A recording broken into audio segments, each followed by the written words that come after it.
واضح راج مذہب پھر متاخرین کا ہوگا. کیوں؟ اس کی ایک مثال میں پیش کرتا ہوں.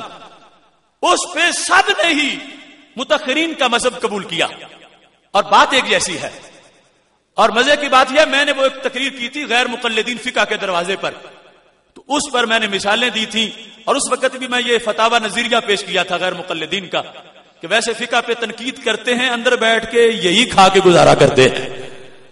چونکہ ہر طرح کے مریض ہیں، ان سب کی بیماریوں کا علاج کرنا ہوتا ہے. یہاں پر اور دیگر ہماری جو فقہ کی کتابیں ہیں، ایک مسئلے پہ بحث کی گئی کہ کیا تعلیم دین پر اجرت لینا جائز ہے یا ناجائز ہے. تنخواہ لینا مدرس ہونے کی، خطیب ہونے کی، امام ہونے کی، یہ جائز ہے یا ناجائز ہے، اس پر پوری بحث کی گئی. ہماری جو فقہ کی کتابیں ہیں ان کے اندر تفصیل کے ساتھ یہ مسئلہ موجود ہے، جس میں فتاوی عالمگیری ہے، اس کے اندر بھی اس کی پوری تفصیل موجود ہے، اور دیگر فتاوی جات بھی ہیں. عالمگیریہ جو ہے اس کے اندر ہدایہ پڑھو تو وہاں پر یہ لکھا ہے کہ پہلی جو صورتحال تھی، پہلے جو تھا ہماری فقہ لٹریچر میں موجود ہے، قال ابو حنیفہ و اصحابہ لا يجوز ان یاخذ علی تعلیم القرآن اجرا، کہ امام اعظم ابو حنیفہ اور صاحبین نے یہ کہا کہ تعلیم قرآن پر اجرت لینا جائز نہیں ہے. اس پر آگے جا کر جس وقت صورتحال تبدیل ہوتی گئی تو فتاوی عالمگیریہ میں کیا لکھا ہے؟ لکھا ہے المختار للفتوی فی زماننا قول ہاؤلا، کہ ہمارے زمانے میں جو فتوی مختار ہے وہ متاخرین کا ہے کہ تنخواہ لینا جائز ہے.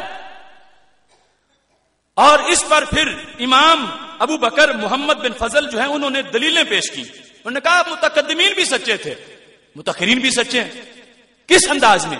کہتے انما کرہ المتقدمون الاستجار علی تعلیم القرآن لانه کان للمعلمین عطیات فی بیت المال، کہ پہلے بیت المال وظیفے دیتا تھا، بیت المال. اور پھر جا کر اس سلسلہ میں انقطاع آ گیا، تو پھر متاخرین نے آج کے نہیں صدیوں پہلے انہوں نے کہا کہ پھر تو دین کا کام رک جائے گا. تو جنہوں نے پڑھانا ہے پیٹ تو ان کا بھی ہے، بچے ان کے بھی ہیں، تو دین کو جب ٹائم دیں گے تو پھر تنخواہ بھی جائز ہوگی. اس بنیاد پر متاخرین جو ہیں انہوں نے جواز کا قول کر دیا، اور پھر کئی صدیوں سے جواز آ رہا ہے. اور پھر اس میں تبدیلی جو آئی تو وجہ بیان کی گئی کہ پہلے عدم جواز کیوں تھا، رغبت تھی دین میں، اور پھر جواز کیوں ہے کہ اب کمزوری آ گئی ہے تو بھوکا رہ کے تو پڑھانا نہیں، کچھ دینا چاہیے. تو دو باتیں اب سمجھ میں آ گئی.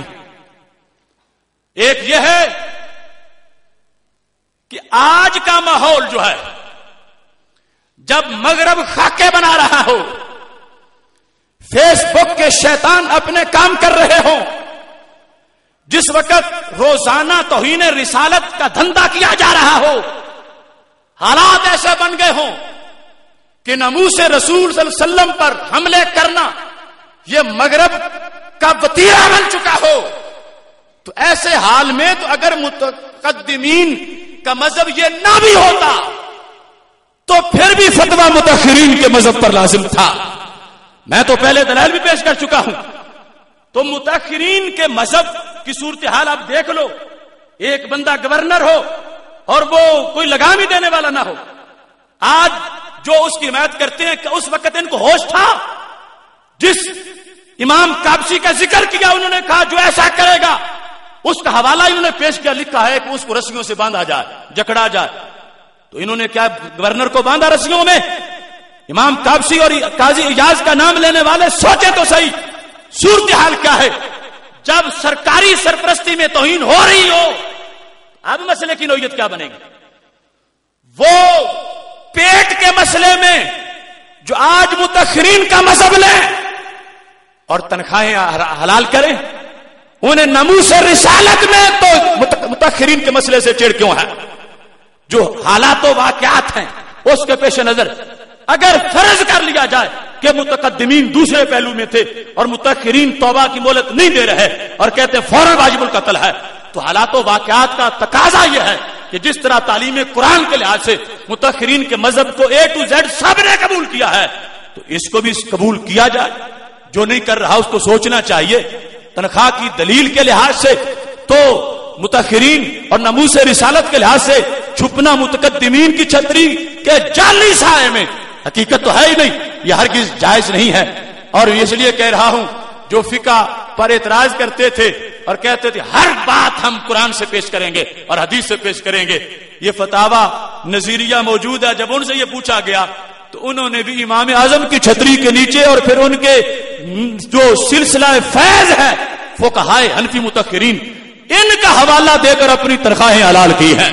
تو جس فقہ کے بغیر ان کے مولوی کو تنخواہ نہیں مل سکتی، اس فقہ کا جھنڈا ضرور لہرانا چاہیے۔ تو یہاں پر صورتحال میں نے آپ کے سامنے جو عرض کی، میں نے یہ بتایا اکثر متقدمین امام اعظم ابو حنیفہ سمیت اور بالاجماع متأخرین ان کا موقف جو ہے جس موقف پہ ہم موجود ہیں، اور جو ڈنڈورا پیٹتے ہیں متقدمین کا نام لے کر، وہ اس قیاس کو دیکھیں اور باز آ جائیں ایسی باتوں سے۔ اگر اپنی روٹی کے لیے متأخرین کا مذہب قبول ہے تو ناموس رسول علیہ السلام کے لیے قبول کیوں نہیں؟ جہاں تک عورتوں کی بات ہے، عورتوں کا معاملہ ہے، کہتے ہیں کہ عورت توہین کرے اسے کچھ نہیں کہا جائے گا اور اس کے لیے چھوٹ ہے، اور اس طرح کی باتیں پیش کی جا رہی ہیں۔ اس سلسلہ میں بھی چند حوالہ جات آپ کے سامنے پیش کروں گا۔ عورت کے لحاظ سے بات پوری ہے، ہر سوال کا جواب خود ہی انشاءاللہ آ جائے گا۔ عورت کے لحاظ سے جو بحث کی گئی ہے اس میں بھی چند حوالہ جات آپ کے سامنے رکھنا چاہتا ہوں تاکہ بات مکمل ہو جائے اور اس تحقیق کے لحاظ سے ہر چیز جو ہے وہ موضوع کا حصہ بن جائے۔ یہاں پر جو دوسری کتاب ہے مجموع الانہر، اس کے حوالہ جات اور عورت کی سزا کے لحاظ سے یہ لکھا ہے اذا لم یولن فلو اعلن بشتمه او اعتاد قتل ولو امرأتن، کہ اگر اس نے اعلانیہ ایسا کہہ دیا یا معتاد بن گیا اس کا، اس کو قتل کر دیا جائے، ولو امرأتن، اگرچہ عورت کیوں نہ ہو، اگرچہ عورت کیوں نہ ہو۔ یہ یہاں پر جو بدر المستقا موجود ہے اس کے حاشیے میں اس کی تفصیلات جو ہیں اس مسئلے پر یہاں موجود ہیں، اور دوسری جگہ فقہ حنفی کے لحاظ سے جو باب قتل المرتد اور مرتدہ ہے اس میں واضح طور پر یہاں یہ لکھا گیا ہے کہ مرتدہ کا قتل، مرتدہ یہ جلد نمبر 6 ہے، بنایا عینی شرح ہدایہ، اس میں تفصیل صفحہ نمبر 701 پہ موجود ہے۔ وَأَمَّا الْمُرْتَدَّةُ فَلَا تُقْتَلُ، کہ اس کو قتل نہ کیا جائے، لیکن کیا ہوگا؟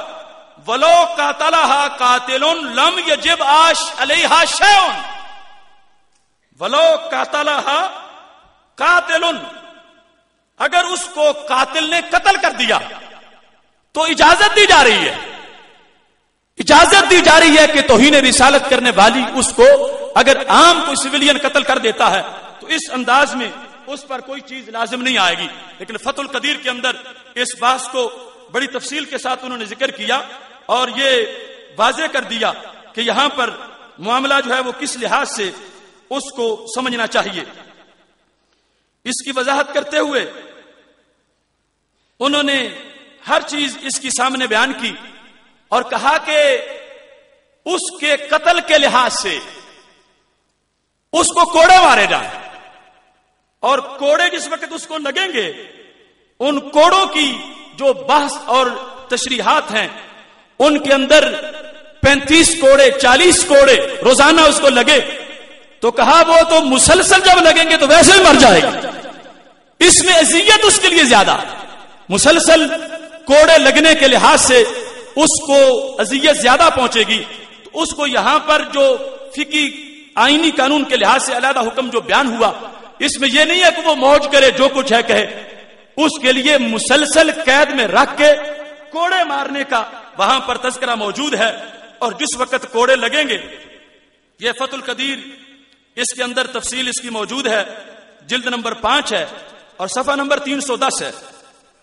یہاں پر اما المرتدہ تو فلا تقتل، جو ہدایہ کی عبارت ہے جو انہوں نے پیش کی، اس کی شرح لکھی ہوئی ہے. اس میں کیا لکھا ہے؟ اس میں یہ ہے فَإِن قَاتَلَهَا لَوْ قَاتَلَهَا قَاتِلٌ لَا شَيْءَ عَلَيْهِ، کہ اگر مرتدہ کو کوئی پار کر دے تو اس پر کچھ بھی جرمانہ نہیں ہوگا. لَوْ قَاتَلَهَا قَاتِلٌ لَا شَيْءَ عَلَيْهِ، اگر کسی نے مرتدہ کو قتل کر دیا تو اس پر کسی طرح کا کوئی ہرجانہ نہیں ہے. بلکہ یہاں تک کہا کہ تضرب فی کل ایام، اسے ہر دن مارا جائے، مرتدہ کو جیل میں رکھ کے ہر دن مارا جائے. اور کتنا کہتے ہیں کہ حسن بن زیاد جو ہیں ان سے یہ روایت ہے کہ تضرب کل یوم 39 صوتا، اس کو 39 کوڑے روزانہ مارے جائیں. 39 کوڑے مرتدہ کو روزانہ مارے جائیں. الا ان تموتا، یہاں تک کہ یا مر جائے، اور تسلمہ یا اسلام قبول کر لے. کہتے ہیں وہذا قتل مانا، کوئی یہ نہ سمجھے کہ فقہ حنفی میں مرتدہ کی سزا موت نہیں ہے، کہتے ہیں یہ مانن موت ہی ہے. ہذا قتل مانا، یہ مانن موت ہے. کیوں؟ فرماتے ہیں اس واسطے موت ہے کہ جس وقت لأن موالات الضرب تفضی الیہ، اس واسطے کہ جب روزانہ 39 لگیں گے تو جلدی موت تک پہنچ جائے گی. تو مانن موت اس کی سزا ہے، کیونکہ یہ سخت ہے. مزید کے کوڑے اس کو لگیں گے 39 روزانہ، اور پھر وہ موت کی وادی تک. کہتے ہیں یہ مانن موت ہے. اس لحاظ سے وہ بحث جو اس نے بالواسطہ اس ملعونہ کی حمایت کے لیے کی، ہم نے اس کا بھی ضمناً جواب دے دیا ہے اور یہ واضح کیا ہے کہ ہرگز اس کی باتوں کا کوئی لحاظ نہ رکھا جائے. اب یہاں پر صورتحال ایک اور انداز میں بھی ہے، اس کو بھی پیش نظر رکھنا چاہیے. آج جن حالات میں ہم موجود ہیں کہ ایک شخص جس نے منفرد کام انجام دیا کہ صدیوں میں نور جائے گا، وہ جیل میں ہے. حکومت امریکہ کی لونڈی بنی ہوئی ہے اور ملک کو اس کی کالونی بنانا چاہتی ہے، اور نام نہاد روشن خیال ہیں. وہ کیڑے کرسیوں کا دیمک بنے ہوئے ہیں اور پورا ملک جکڑا ہوا ہے. ایسی صورتحال کے اندر اس وقت وہ باتیں کرنا جو شخص نے کی ہیں، نہ عقل اجازت دیتی ہے نہ شریعت اجازت دیتی ہے. اگر اس کا بچہ ہوتا جیل میں، پھر میں دیکھتا کہ یہ کیسے ابن عابدین پڑھتا، پتا چل جاتا کہ صورتحال کیا ہے. افسوس ہے کہ ادھر وہ مرد حق جو موت کی آنکھوں میں آنکھیں ڈال کے مسکرا رہا ہے.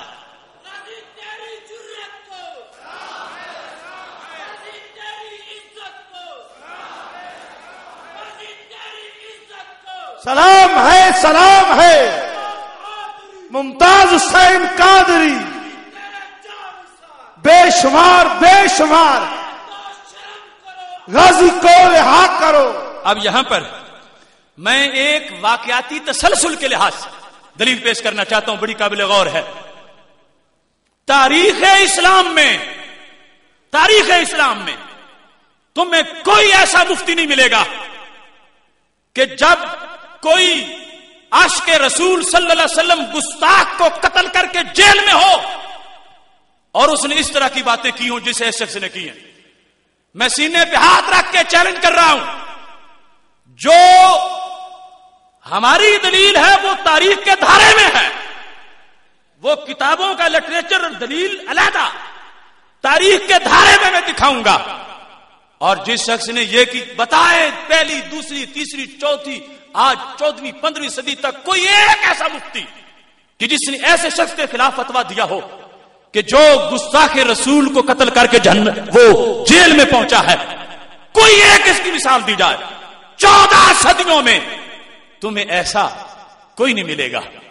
میں ڈنکے کی چوٹ پہ کہہ رہا ہوں. اور اگر ہماری فکر دیکھنی ہے تو بحرین کے بچوں میں بھی نظر